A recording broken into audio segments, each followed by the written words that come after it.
할렐루야. 우리 옆에 있는 분들과 인사하십시다. 여러분 반갑습니다. 할렐루야. 오늘 주신 하나님의 말씀은 로마서 8장 1절부터 4절까지 말씀입니다. 로마서 8장 1절부터 4절까지 함께 읽겠습니다.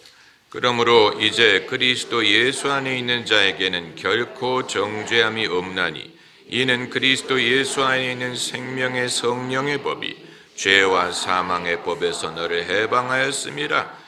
율법이 육신으로 말미암아 연약하여 할 수 없는 그것을 하나님은 하시나니 곧 죄를 인하여 자기 아들을 죄 있는 육신의 모양으로 보내어 육신의 죄를 정하사 육신을 쫓지 않고 그 영을 쫓아 행하는 우리에게 율법의 요구를 이루어지게 하려 하심이니라. 아멘. 로마서의 가장 핵심적인 챕터가 바로 8장입니다. 8장은 그러므로라는 문구로 시작합니다. 그러므로라는 말이 있다는 말은 그 전에 한 말에 대한 결론이라는 뜻인데, 그렇기 때문에 로마서를 공부하는 사람들은 이 대목에서 그러므로가 왜 있지? 그 전에 바울이 뭐라고 말했더라 하면서 다시 뒤를 뒤적이는 경향이 있습니다. 그러나 바울이 그러므로라는 말로 무엇을 지목하는지는 본문상으로는 불분명합니다.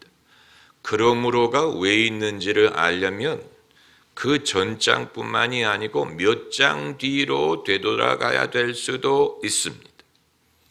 여기에 그리스도 예수 안에 있는 자에게는 결코 정죄함이 없나니라는 말은 이해를 필요로 합니다. 그 말은 죄를 없던 것으로 쳐주겠다라는 뜻이 아니고 용서하겠다라는 뜻도 아니고 내가 죄사함을 받았다라는 뜻도 아니에요. 사람이 예수님을 믿으면 어떤 원리에 의하여 구원을 받느냐 하는 것은 우리가 신약 성경의 어떤 책을 읽느냐에 따라서 답변이 조금씩 다릅니다. 여러분 그 사실을 아십니까? 대부분의 설교자들이 비빔밥을 만들어서 이 모든 것을 비벼서 성도들에게 먹이기 때문에 결론만을 성도들에게 알려주는 그런 경향이 있지만 신약 성경의 저자가 누구냐에 따라서 사람이 예수님을 믿으면 어떤 원리에 의하여 구원을 받느냐에 대한 설명이 조금씩 다릅니다. 그 중에 제일 확실하고 분명하게 힘주어서 말한 사람은 히브리서 저자입니다. 히브리서 저자는 처음부터 끝까지 예수님이 더 나은 제사, 더 나은 제사장, 당신의 생명을 단번에 화목제로 드림으로 우리의 죄를 사하셨다라는 말을 합니다. 그것보다 더 분명할 수가 없죠. 요한은 접근 방식이 좀 달라요. 요한은 예수님이 영생을 주는 권세가 있다는 점을 강조하려고 했습니다. 독생자를 믿는 자마다 영생을 얻게 하신다. 내게 구하라. 내가 생수를 주리라. 내가 마지막 날에 너희를 일으키리라. 내가 생명의 떡이니라. 내가 양의 문이니라. 내가 부활이요 생명이니라. 내가 길이요 진리요 생명이니라. 그리고 아버지께서 나를 사랑하시니 내가 구하는 것을 주시리라. 이런 식으로 당신에게 구원을 베푸는 능력이 있는 것을 강조했습니다. 그게 요한복음이고, 마태는 예수님이 율법과 선지자를 완성하셨다라는 것을 강조하면서 한참 후에 사람이 예수님을 믿어서 어떻게 구원을 받느냐 하는 것을 한 문장으로 요약했는데, 인자가 온 것은 자기 목숨을 많은 사람의 대속물로 주기 위함이니라. 여기에 대속물, 몸값이란 말입니다. ransom, 볼모로 잡혀있는 사람을 풀어주기 위하여 지불하는 대가, 그것이 대속물. 예수님이 대속물이 되기, 자기의 목숨을 대속물로 주었다.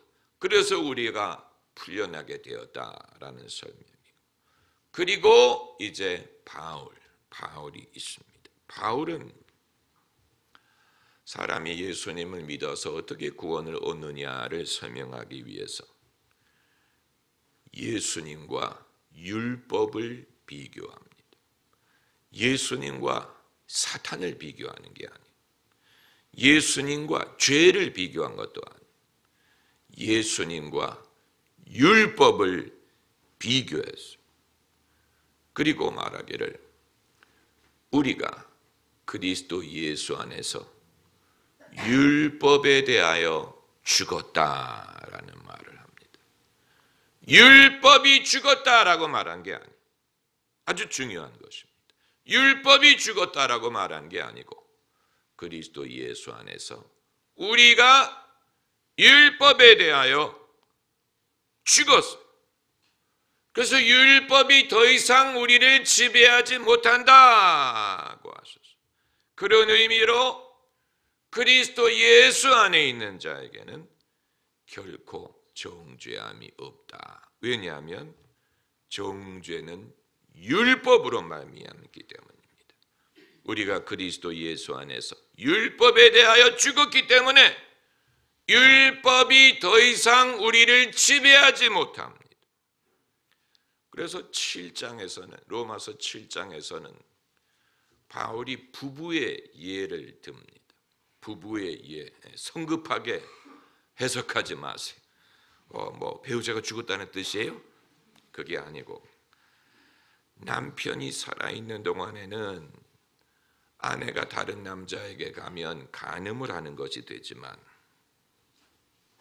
남편이 죽은 후에는 간음이 아니다 라고 말하면서 남편이 죽었다라고 말하는 게 아니고 내가 죽었다라는 말을 해요. 그래서 7장 4절을 보면, 그러므로 너희도 그리스도의 몸으로 말미암아 율법에 대하여 죽임을 당하였으니 율법이 죽으게 아니에요. 바울의 천재성이 여기에 나옵니다. 만일 바울이 율법이 죽었다라든가 율법이 폐지됐다라고 말했다면 그것은 예수님의 말씀에 정면으로 위배되는 것이 됐을 것입니다. 왜냐하면 예수님 말씀이 내가 율법이나 선지자를 폐하러 온 줄로 생각하지 말아라고 하셨기 때문에, 만일 바울이 율법이 죽었다라든가 율법이 폐했다라고 가르쳤다면 예수님의 가르침과 정면으로 위배가 되었을 것이고, 다른 이 사도들 야고보라든가 베드로, 마태와 같은 다른 사도들과 모순을 이루었을 텐데 율법이 죽었다고 말하지 않고 우리가 율법에 대하여 죽었다. 그래서 이 바울은 세례를 어떤 식으로 설명했냐면, 사람이 물로 세례받음으로 그 물이 그 죄를 씻는다, 이런 비유는 전혀 없고, 사람이 세례를 받는 것은 옛사람이 죽고 그리스도 안에서 새로운 생명을 얻는다는 뜻이다. 이렇게 세례를 해석했습니다. 이것은 요한의 거듭남, 일치하는 부분, 예수님 말씀하시기를 요한복음에서 육으로 난 것은 육이요 영으로 난 것은 영이니 너희가 성령으로 거듭나지 아니하면 하나님 나라에 들어갈 수 없다. 어떻게 하면 영으로 거듭난다는 말이냐? born again. 그것은 이제 그리스도와 연합함으로 옛사람이 죽은, 율법에 대하여 죽은, 그리고 그리스도에 대해서 사는 것입니다. 그러니까 정죄함이 없다라는 말은 너희 죄가 없어졌다라는 말을 하는 것도 아니고 죄가 없는 것으로 쳐준다라는 말을 하는 것도 아니고 율법이 우리에게 효력을 발휘하지 못하기 때문에 우리를 더 이상 꾸짖고 나무라고 지배할 수 없다라는 말을 하는 것입니다. 그 독선, 그 두려움, 그 위력으로부터 우리를 풀어주셨다라는 말씀입니다. 6.25 전쟁 때 거제도에 포로 수용소가 있었는데 이승만 대통령이 몰래 반공포로를 석방했지요. 수만 명에 달하는 반공포로들이 그건 마치 탈출하도록 한 것과 같습니다. 왜냐하면 미군 모르게 풀어줬기 때문에 정식으로 이제 너희를 석방한다고 한 게 아니고 반공포로는 달아나게 했어요. 해방을 시켜주었어요. 이와 비슷한 것입니다. 이 사람이 구속돼서 구치소에 있는 한은 간수가 명하는 대로 따라야 됩니다. 일어서 따라와 식사 시간, 점등, 취침, 간수가 하는 말을 따라야 되지만 석방되는 순간부터는 간수가 이래라 저래라 말할 권한이 없습니다. 그때부터는 이렇게 하십시오. 따라와 주십시오. 완전히 달라지는 거예요. 석방되는 순간부터. 율법이 나쁜 게 아니에요. 율법은 하나님으로부터 온 것이기 때문에 율법은 나쁜 것이 아니고 우리가 율법을 탓할 수도 없고 율법을 폐할 수도 없습니다. 그러나 율법을 그대로 두면 사람의 심장을 압박하여 죽게 할 것입니다. 율법은 무엇과 같으냐면 선도부장, 완장을 찬 사람과 같습니다. 완장을 찼습니다. 무서운 존재. 그런데 선도부장은 그냥 없어지는 게 아니에요. 그렇기 때문에 어떻게 해야 되느냐? 쇼생크 탈출처럼 주님이 우리로 하여금 선도부장으로부터 도망가게 하신. 여기 있다가는 네가 죽을 테니 너는 가라. 내가 남아서 율법과 합의를 보마. 그리고 우리를 보내신 거예요. 우리를 율법의 지배로부터 해방시킨 것입니다. 그래서 오늘 본문에서도 해방이란 말이 나와요. 해방.